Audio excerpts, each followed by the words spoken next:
നമുക്ക് ഇന്നലൊരു GBP JPY ഒരു നല്ലൊരു സെൽ ട്രേഡ് കിട്ടിയിട്ടുണ്ടായി. ഓക്കെ, അപ്പോൾ അതിൻ്റെ ഒരു ബ്രേക്ക് ഡൗൺ നമുക്ക് നോക്കാം. അപ്പോൾ ഇതൊരു GBP JPYൻ്റെ ഒരു 1 hour ടൈം ഫ്രെയിമാണ്. ഓക്കെ, അപ്പോൾ നമുക്കൊന്ന് SNR സ്ട്രാറ്റജി പ്രകാരം നമുക്ക് 2 ബ്രേക്ക് ഔട്ട് എവിടുന്ന് കിട്ടിയിട്ടുണ്ട്.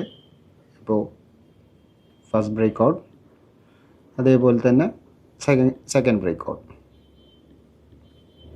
ഓക്കെ, അപ്പോൾ അത് നമുക്കൊന്ന് ഇതിനൊന്ന് റിഫൈൻ ചെയ്തിട്ട് ഒരു 15 മിനിറ്റ്സിലേക്ക് ടൈം ഫ്രെയിം ഷിഫ്റ്റ് ചെയ്യാം. ഓക്കെ, എന്നിട്ട് ക്യാൻഡിൽ സ്റ്റിക്സ് നമുക്കൊരു ISL റേഞ്ചും കൂടി നമുക്ക് ഇതിൽ നിന്ന് നോക്കാം. അപ്പോൾ നമുക്കൊരു ISL സോണ് ഇവിടുന്ന് ഒരു നല്ലൊരു ISL സോൺ നമുക്ക് ഇവിടുന്ന് കിട്ടുന്നുണ്ട്. 15 മിനിറ്റ്സിൻ്റെ ഒരു ISL സോണാണ് ഈ പറയുന്ന സോൺ. ഓക്കെ, അപ്പോൾ ഈ സോണിൽ മാർക്കറ്റ് വീണ്ടും റിട്രേസ് ആയിട്ട് വന്നിട്ടുണ്ട്. ഓക്കെ, ഈ സോണിൽ നമുക്ക് മാർക്കറ്റ് എത്തുന്ന സമയത്ത് നമുക്ക് ഇവിടുന്ന് ഒരു കൺഫർമേഷൻ സിഗ്നൽ കിട്ടി.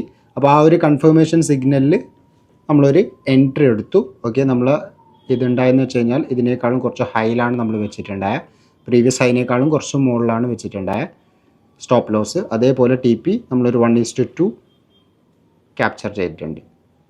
ഓക്കെ, ഈ ഒരു ഏരിയ വരെ നമ്മളൊരു 1:2 ആണ് നമ്മൾ ക്യാപ്ചർ ചെയ്യുന്നുണ്ടായ.